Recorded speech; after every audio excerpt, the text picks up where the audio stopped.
Hola curiosas y curiosos de la historia. Hoy acabamos la trilogía de Flavio Belisario, considerado uno de los mejores generales de toda la historia. Un militar que, siguiendo las órdenes de Justiniano, quiso reconquistar gran parte del Imperio Romano de Occidente, un imperio que se había perdido hace aproximadamente un siglo. En el vídeo anterior vimos la primera conquista de Italia, cuando Belisario dirigió el grueso de su ejército y conquistó todo el territorio del Piceno y la ciudad de Áuximo. Finalmente, y después de poner sitio a Rávena, los godos, ya sin víveres y sin esperanzas de victoria, ofrecieron la rendición a Belisario, que terminaría con la conquista de Italia. Y Vitigis, rey de los ostrogodos, fue llevado a Constantinopla como prueba del triunfo. Y Vitigis, ya era el segundo rey, que lograba vencer Belisario y podía llevar ante el emperador Justiniano. El primero, como ya os comenté, fue Gelimer, el último rey de los vándalos y los alanos. Pero como te dije,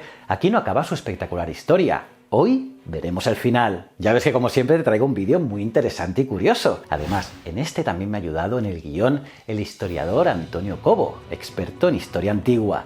Y como os digo, vais a flipar con esta historia. Y si quieres estar al tanto de todos los vídeos que cuelgo cada semana, suscríbete y dale a la campanita. Soy JJ Priego, esto es Historias de la Historia y aquí se cuenta la historia de otra forma. ¿Quieres saber más? Acompáñame.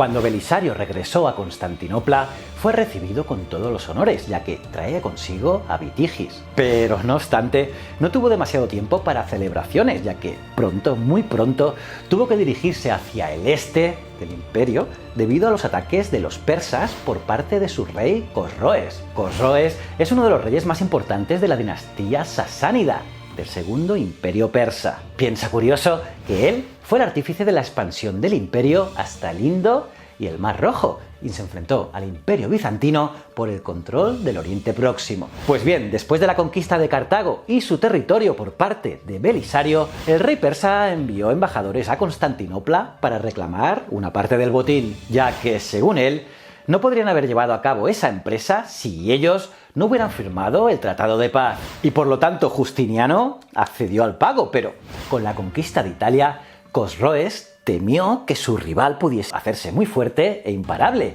y empezó a buscar excusas para entrar en guerra. Empezó acusando a los bizantinos de haber violado las fronteras y mediante Alamundaro, que era sarraceno, una antigua tribu del norte de Arabia, empezó a realizar saqueos por el territorio, ya que el Tratado de Paz era entre bizantinos y persas. Y finalmente el conflicto fue a más, y ambos entraron en la guerra. Y por ello, en el año 540, algunas ciudades grandes como Antioquía fueron arrasadas por los persas. Y aunque en este vídeo no te hablaré de ello, el destacado historiador bizantino Procopio narró en varias ocasiones cómo los campesinos y no soldados llevaron a cabo defensas heroicas contra sus enemigos. Y claro, a todo esto Belisario se calentó y salió de Constantinopla reclutando a toda prisa y como pudo a nuevos soldados. Y saliendo de la fortaleza de Daras, se dirigió hacia la ciudad de Nisibis, acompañado de Pedro, un militar de alto rango.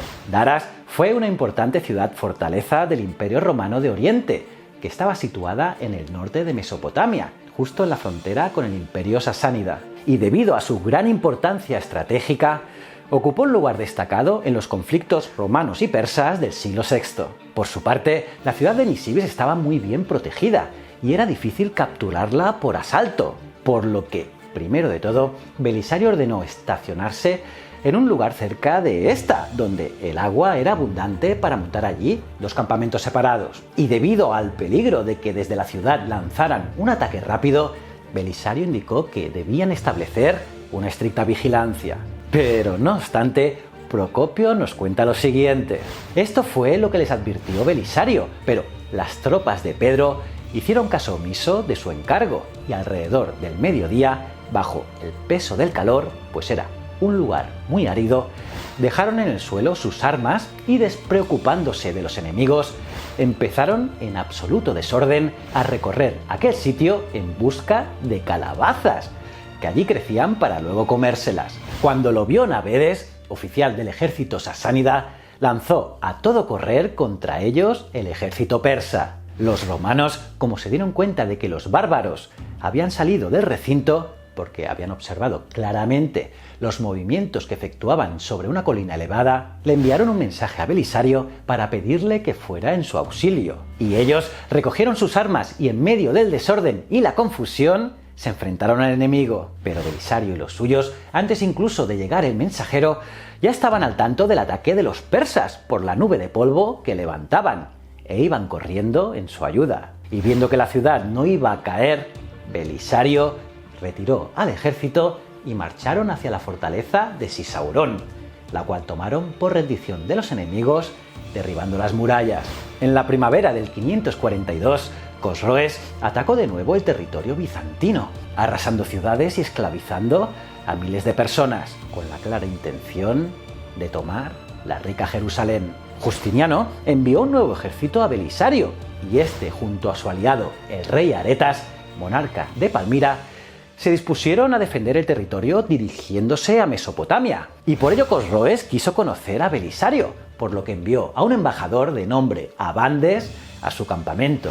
Belisario, con tal de impresionar a su oponente, ordenó que 1000 jinetes patrullaran las orillas del Éufrates y que el campamento fuera lo más extenso posible, separando las tiendas y ordenando a que todos los soldados caminaran en orden, para así parecer un ejército más grande de lo que realmente era. Vamos, un truco de magia. En la reunión, Belisario recriminó al embajador, a Abandes, los actos cometidos por los persas, y este se retiró. Abandes, después de quedar atónito del potencial romano, aconsejó a Cosroes que no estableciese combate con Belisario, pero este no le hizo mucho caso. Cosroes finalmente decidió arriesgarse y se preparó para el combate. Belisario, sabiendo que no tenía suficientes hombres para ganar la batalla, finalmente recurrió al acuerdo con los persas de poder enviar a unos emisarios para pactar de nuevo una paz. Cuando Belisario se aseguró de que los persas permanecerían un poquito tranquilos al otro lado de las fronteras, regresó a Constantinopla a dar cuenta del éxito de su misión. Pero no tardó en moverse de nuevo, ya que fue llamado para volver a Italia, donde la situación estaba muy descontrolada. Y es que parece que la primera campaña italiana había sido cerrada en falso, ya que la falta de un mando unificado que diese la puntilla a los últimos núcleos de resistencia goda permitió que ésta creciese a sus anchas ante unos comandantes bizantinos que eran unos ineptos, más interesados en enriquecerse que en cumplir con su misión. Vamos, la corrupción política de toda la vida. Y es que desde que Belisario salió de Roma para ir de vuelta a Constantinopla, los soldados empezaron a realizar correrías y saqueos contra la población, algo que enfureció y mucho a los godos, que nombraron rey a Totilas. Y este, Totilas, empezó a atacar el territorio controlado por los bizantinos. Y a todo esto se sumó que además un tal Alejandro, apodado el Tijeras porque era un tacaño, fue enviado a Italia, donde empezó a ahogar con impuestos a los habitantes. Además, y puesto que recortó también el pago a los soldados, estos ya no querían tomar riesgos. Y por esa razón Totilas obtuvo éxito en todas sus empresas militares y en las conquistas de la ciudad. Y en el caso de Tibur tenemos el siguiente fragmento de Procopio. Ni a uno solo de los habitantes perdonaron los godos, los mataron a todos, e incluso al sacerdote de la ciudad, de un modo que yo sé, pero que no voy a contar, para que no les quede a los tiempos venideros memoria de tanta crueldad. Por su parte, Belisario reclutó a 4000 tracios mientras se dirigía a Italia por el norte, pero no recibió apenas apoyo de Justiniano. Belisario también ordenó llevar víveres a la fortaleza de Driunte, algo que se pudo llevar a cabo gracias a que el puerto estaba muy desprotegido por parte de los sitiadores. Pero, como ves curioso, el general no pudo disponer de un contingente militar adecuado para la envergadura de la misión. Se ha afirmado que esto era consecuencia de la desconfianza que el emperador le profesaba, pero Debemos tener en cuenta de que el imperio no pasaba entonces por sus mejores momentos. Los gastos militares derivados de la política occidental y de la presión bárbara y persa crecían sin cesar, a lo que se unían las enormes cifras destinadas a paliar los devastadores daños ocasionados por los terremotos que afectaron a las provincias orientales. Pero, ojo, sería la gran epidemia de peste que desde 542 se extendió desde Egipto a todo el imperio, lo que despoblase ciudades, vaciase ejércitos, arruinase la economía y como consecuencia empobreciese las arcas de la tesorería imperial. Así pues, Belisario se presentó en Rávena en el año 544 con un pequeño ejército de 4.000 hombres muy mal equipados. Y de ellos, solo una décima parte, sus propios bucelarios, eran soldados experimentados. El resto eran reclutas ilirios. Ya ves, qué panorama. Pues bien, de todo ello, Roma se llevó la peor parte, ya que los godos tomaron su puerto y también Neápolis, por lo que no podían recibir comida del exterior. Y por esta razón, el hambre llegó a causar estragos en la ciudad, y en parte por culpa de Besas, que era el encargado de la defensa de la ciudad y que había reservado la mayor parte del grano para el ejército. Eso sí, trapicheando con ellos. Procopio también nos aporta más información sobre todo esto. Los soldados apartaban una porción de lo que le correspondía a cada uno, para vendérsela a los romanos más ricos por una gran suma de dinero, pues el precio de la fanega había alcanzado las 7 piezas de oro. En cambio, aquellos otros que se encontraban en una situación familiar tal que no tenían bastante para conseguir un alimento tan caro, pagaban la cuarta parte del precio y podían llenar de salvado un recipiente de una fanega, y eso era lo que comían. Todo el resto de la población comía solo ortigas, que se criaban en abundancia a uno y otro lado del recinto de la muralla, y también en las ruinas que había por toda la ciudad. Y para que esa hierba punzante no les picara en los labios y en la zona de la garganta, la cocían muy bien antes de comérselas. Así pues, mientras los romanos tuvieron sus monedas de oro, venían a comprar, del modo como se ha dicho, el trigo y el salvado y se iban. Posteriormente, los comandantes del emperador, tras recibir más dinero, les dejaron marcharse de la ciudad a los romanos que lo quisieron así. Fueron pocos los que se quedaron allí, todos los demás salieron huyendo, cada uno como pudo. Pero la mayoría de ellos, con las fuerzas agotadas por el hambre, moría en el viaje. A muchos también les sorprendieron en el camino los enemigos y los aniquilaron. Esta fue la suerte que corrieron tanto el Senado como el pueblo de Roma. Belisario, como no, preocupado por el destino de la ciudad, por el destino de Roma, ideó un plan.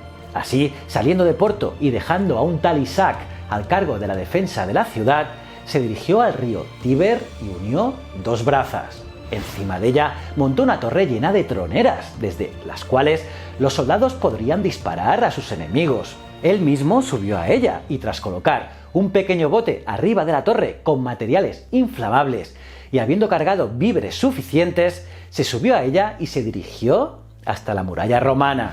En ambas orillas dispuso a soldados de tal forma que pudieran proteger la torre. Además, ordenó al grueso del ejército que atacara a los godos para desviar la atención. Al principio la empresa tuvo éxito y desde la torre mataron a muchos godos por el camino. Además, gracias al bote con materiales inflamables, incendiaron una torre de asalto quemando vivos a muchos enemigos. Pero no obstante, el plan fracasó por 2 razones. La primera de ellas es que Besas no quería que terminara el asedio, ya que seguía conservando grano y lo estaba vendiendo a los senadores que todavía quedaban, por lo que no ayudó en absoluto a Belisario desde las murallas. Vaya cabroncete, ¿eh?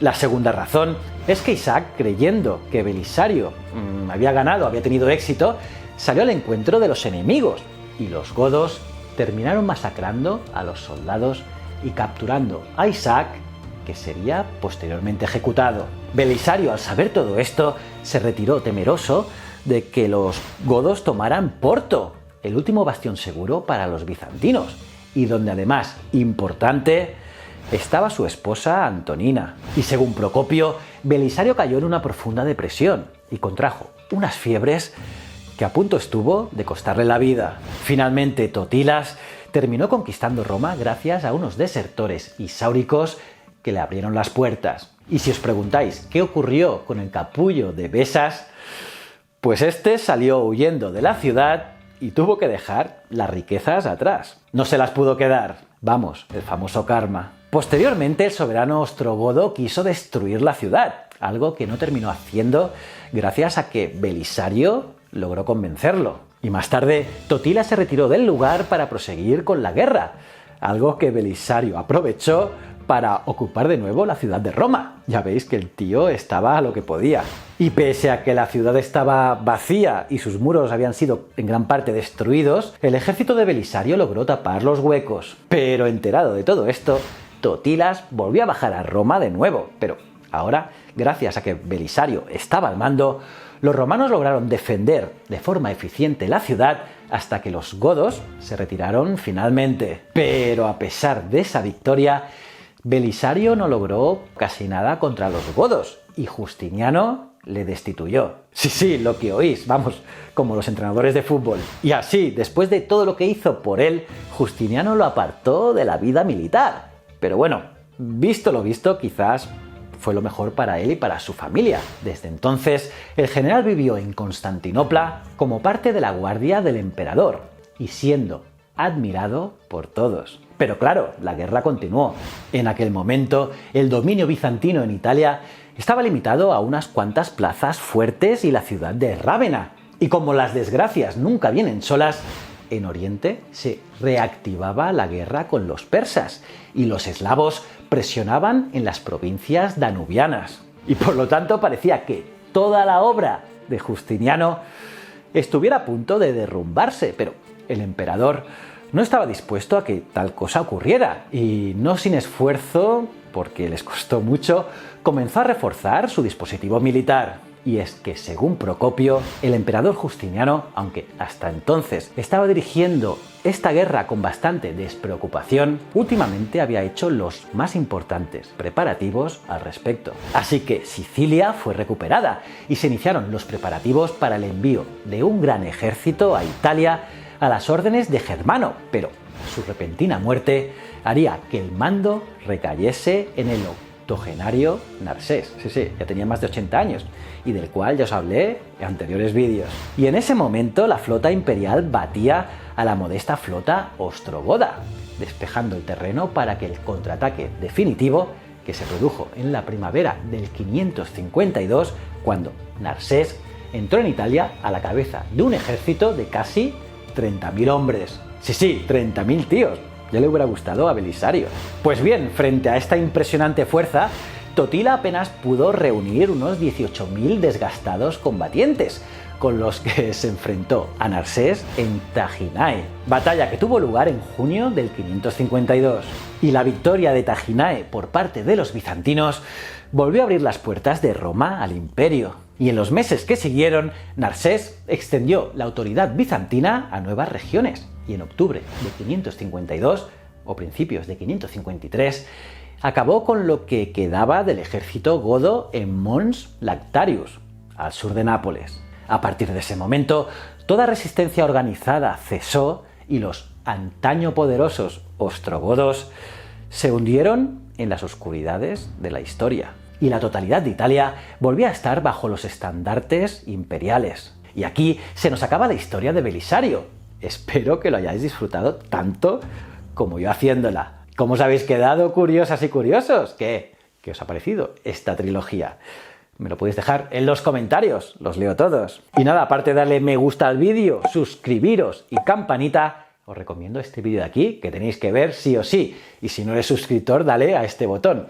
Y estos dos botones son mis otros dos canales, tanto Ciencias de la Ciencia como Isipromos TV. Y recuerda, el conocimiento es un requisito esencial para la supervivencia. Muchísimas gracias.